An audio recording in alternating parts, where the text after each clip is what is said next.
trên cái con đường mà người ta loại bỏ cái sự chi phối của đồng tiền đó, thì người ta đã đưa ra nhiều cái mô hình khác nhau. Thì trong đó cái mô hình điển hình đó là cái mô hình của ông Karl Marx. Sau đó Lenin mới dựng lên để mà loại bỏ sự chi phối của đồng tiền. Nhưng mà nói thật ra mà nói luôn á, đồng tiền là nó biểu trưng của một cái sự gọi là thành công của một con người, là thành quả bao nhiêu năm mà người ta đào tạo đó, người ta lao động đó, người ta học tập, người ta phấn đấu để mà người ta có được. Mà nếu mà mình loại bỏ đồng tiền ra khỏi cuộc đời này thì như vậy thì mỗi cá nhân sẽ không bao giờ có thành quả. Họ cũng không có nói để làm gì, họ đâu có thành quả gì nữa, đâu có cái gì chứng minh là gọi là thành quả nữa. Đa phần người ta học, người ta có bằng cấp thì người ta nộp vô cái đơn vị nào đó, người ta xin việc làm. Ví như là một cái bằng cử nhân đi, thì người ta sẽ xin việc làm là tầm 5 triệu tới 7 triệu. Còn một cái bằng nào mà thạc sĩ, tiến sĩ thì cái mức lương nó sẽ lên. Nói chung là nó quy ra bằng tiền, là nó trả lại cho cái công sức lao động của người ta, một cái sự học tập phấn đấu của người ta đó. Bằng tiền mà hay gọi chung hơn năm nay gọi là tài sản. Mà tài sản thì quy chung lại nó cũng chỉ là tiền thôi, chứ nó cũng không có gì khác. Vì vậy mà mình không thể nào mà loại bỏ được cái sự chi phối của đồng tiền ra khỏi cuộc đời được. Tại vì nếu mất đồng tiền rồi là sẽ mất cái động lực phấn đấu. Mà nếu mất động lực phấn đấu thì xã hội mọi người đều không muốn đi lên nữa. Mọi người chỉ muốn như vậy thôi. Tại vì không có phấn đấu để làm gì. Mình ngang bằng nhau mà phấn đấu để làm gì. Đó là cái mô hình đó là của Karl Marx là bị mắc phải cái lỗi đó. Còn ở cái xã hội tư bản đó, là họ dùng tiền và họ trữ tiền rất là nhiều, họ cho tự do. Nhưng mà thực chất ở sau lưng cái chính phủ tư bản là những nhà đại tư bản và những tập đoàn tại Việt là họ thao túng hết. Tất cả những cái doanh nghiệp, những cái công ty gì đó nó đều thuộc vô trong gọi là cái nền kinh tế tư bản, là chính phủ tư bản do những nhà tư bản lập nên. Và cái chính phủ tư bản phải bảo hộ được lợi ích của những người tư bản. Mà nếu ông nào mà không làm được chuyện đó thì ngay lập tức ông đó là bị tẩy chay và ông đó xuống ngay lập tức. Thậm chí là những cái thượng nghị sĩ đó, họ được bầu vào thượng nghị viện đó, là ở sau lưng họ phải có một loạt doanh nghiệp là ủng hộ họ, bỏ phiếu cho họ, thì họ mới có thể gọi là vào trong đó được. Nếu mà không ai bầu họ thì họ không có vào đó được. Ở thế giới tư bản thì người vô sản không có quyền lên tiếng. Thì cũng giống như cái đợt bầu cử vừa rồi của tổng thống Donald Trump thôi. Mặc dù cái trên lá phiếu là ông đã thua bà Hillary Clinton rồi, là lá phiếu đại chúng thôi. Còn những cái lá phiếu mà đại cử tri đó là những nhà đại tư bản đó, như những tập đoàn của Ford rồi đó, hoặc là Chevrolet rồi đó, hoặc là Boeing rồi đó, họ bỏ phiếu cho ông Donald Trump để mà bảo vệ cái quyền lợi của những người tư bản. Vì vậy ông lên làm tổng thống, và những người vô sản không có tiếng nói ở chỗ đó. Tại vì tiền bạc nó thuộc về giới tư bản. Dự án kinh doanh mới nhỏ, mới hay cũ, lớn hay nhỏ đều thuộc về giới tư bản hết. Là cái sự bất công nó nằm ngay chân cho nó. Còn cái giới cộng sản thì nó quá trời ạt. Còn cái mô hình mới mà để mà chấp nhận được cái sự chi phối của đồng tiền là chúng ta chỉ có một cách duy nhất thôi, tức là chúng ta phải cầm chân được những người tư bản, tức là không có cho họ phát triển, gọi là họ dùng cái tiền của họ để mà họ đè lại những cái người vô sản. Họ dùng cái tiền của họ để mà họ thao túng cái thị trường. Tức là những cái dự án nào mới, những cái dự án nào hay mà mới ra đó, những người nghèo họ mới khởi nghiệp được đó, họ thấy cái gì hay họ mua hết. Họ mua hết rồi họ đầu tư, rồi đâm ra cái thị trường đó là của họ, chứ không phải là của nhà nước, cũng không phải là của người dân, mà là của những người tư bản. Tại vì họ đã mua hết rồi. Đó là cái dở của chính phủ tư bản. Tại vì nó quá tự do, nó cho phép người ta mua bán đến cái độ là những người tư bản họ nắm hết. Chính phủ chỉ là như là một con rối thôi, một con rối ở trong tay những người tư bản. Những người tư bản muốn sao là phải chịu vậy. Tại vì người cầm quyền không thể nào cự lại những người tư bản được.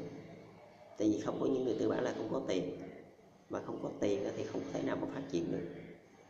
mà trong khi tiền thuộc về họ thì chính phủ làm sao mà có thể mà gọi là chống đối với họ được. Còn cái mô hình mới mà tôi đưa ra đó gọi là cái sự hợp tác giữa chính phủ và giới tư bản, chính phủ và giới vô sản. Nghĩa là ngoài cái chuyện các anh chị thu thuế là thu thuế thu nhập doanh nghiệp đó, thì ở đâu làm ăn ở đâu cũng phải đóng thuế, và song song đó là mình phải cổ phần vô đó, là chính phủ bỏ cái tiền của chính phủ cổ phần như những cái doanh nghiệp của những nhà tư bản để mà cầm chân họ lại ở đó, để mà giám sát họ, để mà đảm bảo rằng họ không có thao túng thương trường, họ không thể nào mà gọi là dùng cái doanh nghiệp của mình đó, dùng cái tiền mà đang có đó có thể đè hết thiên hạ được. Họ qua mặt chính phủ không có làm gì được họ đâu, thậm chí họ trốn thuế mà chính phủ cũng phải đứng nhìn luôn, chính phủ không dám nói luôn. Và khi mà chính phủ cổ phần cho đối với họ, vừa thu thuế vừa lấy tiền cổ phần, rồi chính phủ lại quay xuống dưới cái đầu tư bản, quay xuống dưới cái đầu vô sản, là phải tạo nên những cái chương trình khởi nghiệp để mà cho những cái người dân ở dưới đó người ta có thể thoát nghèo.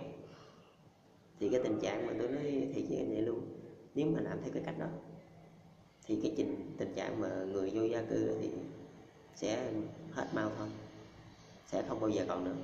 Tại vì họ không có đi di cư qua chỗ các anh chị đâu, tại vì các anh chị đã đầu tư về ngay cái xứ sở của họ rồi. Nếu mà làm theo cái cách đó là tất cả các nước đều có thể mở cửa được, cho dù giàu nghèo gì tôi không cần biết, nhưng mà đều có thể mở cửa được và đón những dòng tiền đầu tư từ nước ngoài, và họ không thể nào mua hết cái nền kinh tế được. Tại vì trong cái doanh nghiệp của họ đó có cổ phần chính phủ nước sở tại thì làm sao mà có thể mua được nền kinh tế được. Và chính phủ ở đó là người trung gian, không phải là người mạnh nhất, mà là người trung gian phân bổ những lợi ích. Tức là mình cổ phần vô phân nửa, tức là mình lấy phân nửa cái lợi ích của giới tư bản và mình đem cái phân nửa cái lợi ích đó mình chia lại cho cái giới vô sản. Vậy là chính phủ nâng những người vô sản lên, còn những người tư bản họ cứ phát triển thoải mái. Tại vì họ đang là cái hình tượng, mà họ đang là cái giới thượng lưu, mà là cái đích đến sau cùng của một đời người, mà họ phấn đấu rồi chỉ muốn được như vậy thôi, chỉ muốn ngồi chuyên cơ thôi, đi đâu cũng phải có người đưa đón vậy thôi. Cuộc đời ai cũng muốn vậy. Vì vậy mà để mà cho họ phấn đấu mà không bị ai đè đạp, không bị giới tư bản họ lồn ở phía sau họ đè đạp, không có phát triển được đâu, không có tự do đâu. Thấy gì đó, họ có tiền mà họ đã kim ngân thì họ phá luật lệ, thậm chí họ nắm cả chính phủ như ông Donald Trump vậy. Ổng mà làm cái chuyện gì mà chặt cái cánh đại tư bản ở sau lưng ổng đi thì làm sao ông có thể ngồi được nữa, ông đâu có ngồi được nữa. Buộc lòng ông phải nương theo cái phe đại tư bản, những cái người đâu ủng hộ lên ngồi cái ghế đó. Thì chỉ có như vậy thì mới có thể mà chung hòa với nhau được thôi. Còn bây giờ chính phủ thì đơn giản thôi, người ta không tiền gì, người ta lấy phân nửa lợi ích của giới tư bản, người ta đem phân nửa đó người ta chia lại cho giới vô sản, nghĩa là thế giới đã đóng trong chỗ đó. Tức là ai cũng được tự do, ai cũng được thoải mái, và quyền lực vẫn nằm trong tay của chính phủ. Và bất kỳ một người nào, cho dù anh là tư bản hay anh là vô sản, thì anh không thể nào anh qua mặt chính phủ. Anh không thể nào mà anh nghĩ mình có tiền rồi anh mua cái thương trường của người ta đó, anh mua cái thị trường của người ta đó, rồi anh dằn vặt chính phủ, là cái chuyện đó không bao giờ xảy ra. Mà nếu những nước nghèo mà họ mở cửa được rồi đó thì họ đâu có cần di cư làm gì nữa.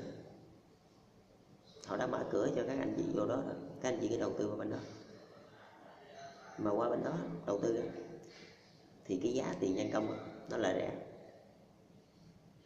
nó sẽ là một cái nguồn lợi cho các anh chị khi mà các anh chị khai thác sản xuất ở đó. Chứ bây giờ mình đưa người di cư qua đó, qua những nước tư bản đó, di cư qua Mỹ đó, di cư qua châu Âu, rồi các anh chị lại chi tiền, nào là xây những cái căn nhà miễn phí, rồi nào là phải đón ở ngoài Địa Trung Hải đem vô đó, rồi còn chưa kể nữa, còn phải phúc lợi an sinh nó thôi đủ thứ. Và tôi bảo đó là các anh chị sẽ rất là mệt mỏi với cái chuyện đó. Mà cái chuyện đó nó không có lợi gì cho các anh chị nha. Nhiều khi mùa đông người ta chết ở ngoài đường đó, các anh chị nhìn thấy cũng cay đắng lắm mà cũng không biết làm cách nào. Tại vì mình phải chỉnh cái gốc. Những cái nước đó họ mở cửa thì mình mới có thể gọi là phát triển được. Chứ còn những cái nước đó mà họ đóng cửa, như Việt Nam đi, hồi năm vừa rồi đi, họ chưa mở cửa, họ còn đóng cửa, 2016 đó. Họ đóng cửa thì làm sao đây? Mà họ vẫn vượt biên qua các anh chị thì các anh chị làm sao? Thì cũng phải chấp nhận luôn chứ làm sao? Bây giờ mình đầu tư qua đó người ta không chịu, ta không cho mình đầu tư. Bây giờ họ chỉ vượt biên qua thôi, dân chúng họ nghèo đó quá, họ vượt biên qua thì mình cũng phải chịu. Không lẽ về dân chúng vượt biên qua mình giết hết, thì buộc lòng mình cũng phải chấp nhận cái chuyện đó thôi, là cái quy luật tự nhiên. Nếu là người dân mà cũng giống như một bầy cá thôi, người ta đi chỗ nào có đồ ăn người ta mới đi thôi. Ta đi chỗ nào mà cuộc sống người ta nó thoải mái ta mới đi, còn chỗ nào mà nghèo khổ quá ai mà đến để làm gì. Còn những nước nghèo thì họ sợ các anh chị, những cái nhà đại tư bản đó là họ sẽ đầu tư vô, rồi họ sẽ thao túng luôn cả cái thương trường, rồi họ mới dùng cái thương trường đó họ đè lại cái giới chính trị, họ đè luôn cái chính phủ sở tại. Là những cái nước nghèo mà họ sợ là như vậy, thậm chí những cái giới tư bản của nó như vậy luôn, nó đè luôn cả cái chính phủ Mỹ luôn, chính phủ Nhật Bản luôn, đều phải chịu ảnh hưởng của giới tư bản, ít nhiều thôi, đều phải chịu ảnh hưởng được. Chứ làm sao mà thoát ra khỏi đó được. Trong khi họ là cái đế của các anh chị, các anh chị đứng trên tiền bạc của họ, các anh chị đứng lên vai của họ đó, mà làm sao các anh chị có thể chống đối họ được? Các anh chị sẽ không bao giờ làm được chuyện đó. Chỉ có một cách duy nhất là các anh chị phải cổ phần với họ, các anh chị giám sát họ, và các anh chị nâng cho những người vô sản lên, là các anh chị giám sát được cả hai đầu. Mà song song như vậy, khi mà những người vô sản họ khởi nghiệp rồi đó, là các anh chị sẽ giảm được cái động thế. Các anh chị không cần phải thu thuế từng cá nhân nữa, mà các anh chị thu trực tiếp từ cái cổ phần doanh nghiệp. Tức là mình hỗ trợ người ta khởi nghiệp xong rồi mình thu thuế, chứ mình không có cầm phải gọi là mình thu thuế cá nhân như người ta làm tháng 10.000 bán đóng hết 4.000. Không cần thiết mấy chuyện đó. Từ khi cái áp lực nó giảm xuống rồi đó, cuộc sống người ta nó thoải mái. Đó là cái lúc mà người ta sẽ sinh đẻ nhiều hơn. Và cái đó cũng là một cái bài để cho các anh chị gọi là chống già hóa dân số. Mà hồi đó tôi có một cái chương trình là tôi tặng cho Nhật Bản đó, là cái chương trình tổ ong vàng đó, là sẽ phụ những bậc phụ huynh đó, tức là họ nghỉ phụ sản 6 tháng, rồi họ gửi con họ vô đó, cho đến khi con họ lớn thì họ mới nhận về, và chính phủ nuôi hết. Chỉ có như vậy thôi là chống già hóa dân số. Tức là các anh chị làm hai việc, một là cổ phần, hai khởi nghiệp, ba là cái chương trình đó, ba là cái trường học mà tôi nói, là xong. Và đó là cái cách mà mình dung hòa với cái sự chi phối của đồng tiền. Chứ không thể nào mà mình nói là mình không chấp nhận sự chi phối của đồng tiền thì không phải. Tại vì cuộc đời con người ta phấn đấu, rồi giống như mình làm bao nhiêu năm về các cái nhà, không làm bao nhiêu tháng gì mua chiếc xe hơi, thì cái chiếc xe hơi nó có phải bằng tiền không? Chắc chắn là nó phải bằng tiền thế chứ nó bằng gì.